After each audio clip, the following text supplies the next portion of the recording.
बेटा, सियार और ढोल। किसी जंगल के पास दो राजाओं के बीच भयंकर युद्ध हुआ। जब युद्ध समाप्त हुआ तो विजेता अपनी सेना के साथ लौट गया और हारा हुआ राजा भी अपने नगर को चला गया। लेकिन युद्ध भूमि में बहुत सी चीजें पीछे छूट गईं। उन्हीं में से एक था ढोल।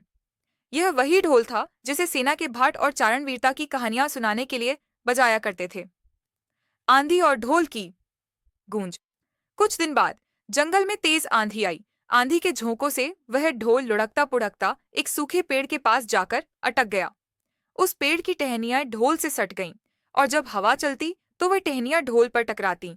इससे जोर जोर से ढमढम की आवाज गूंजने लगती। सियार का डर से एक दिन वहां से एक सियार गुजर रहा था। उसने यह अजीब सी आवाज सुनी और डर से सिहर उठा। उसने सोचा, अरे, ये कौन सा भयंकर जानवर है जो इतनी जोर से गरजता है। वह छिपकर उस आवाज के स्रोत को देखने लगा। कई दिनों तक उसने उस ढोल पर नजर रखी, यह समझने के लिए कि वह जीव उड़ता है या चार पैरों पर चलता है। सच्चाई का पता चला।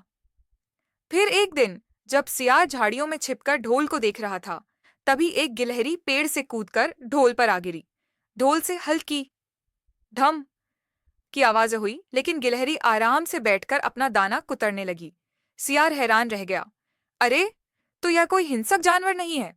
अब वह धीरे धीरे ढोल के पास गया और उसे सूंघने लगा, लेकिन उसे न तो ढोल का सिर मिला न पैर। तभी हवा का झोंका आया और फिर से टहनियां ढोल पर टकराईं। हम सियार घबराकर उछल पड़ा और झाड़ियों में जा गिरा। लेकिन फिर उसने सोचा, ओह, यह तो बाहर का खोल है। असली जीव इसके अंदर छिपा होगा। और इसकी इतनी भारी आवाज से तो साफ पता चलता है कि यह जानवर खूब मोटा ताजा होगा। सियार और उसकी सियारी। अपनी मांद में पहुंचते ही सियार ने अपनी पत्नी से कहा, सुनो सियारी, आज तुम्हारे लिए एक शानदार दावत लाया हूं। बहुत मोटे ताजे शिकार का पता लगाया है। सियारी बोली, अगर शिकार इतना बढ़िया है तो तुम उसे पकड़कर लाए क्यों नहीं। सियार चिढ़कर बोला, अरे मूर्ख, वह एक खोल के अंदर छिपा है। अगर मैं एक तरफ से पकड़ने जाता तो वह दूसरी तरफ से भाग जाता। रात हुई और चांद निकल आया। सियार और उसकी सियारी शिकार पकड़ने के लिए ढोल के पास पहुंचे। ढोल की पोल खुल गई। जैसे ही वे पास पहुंचे, हवा के झोंकों से फिर ढोल पर टहनियां टकराईं। ढम ढम। सियार सियारी के कान में फुसफुसाया, देखा कैसी जबरदस्त आवाज है। सोचो, जब इसकी आवाज इतनी गहरी है तो खुद यह जानवर कितना भारी भरकम होगा। दोनों ने ढोल को सीधा किया और उसके चमड़े के हिस्से को दांतों से काटना शुरू कर दिया। जब वह फटने लगा तो सियार बोला, तैयार रहना, जैसे ही खोल टूटे हम दोनों एक साथ हाथ डालकर शिकार को पकड़ लेंगे।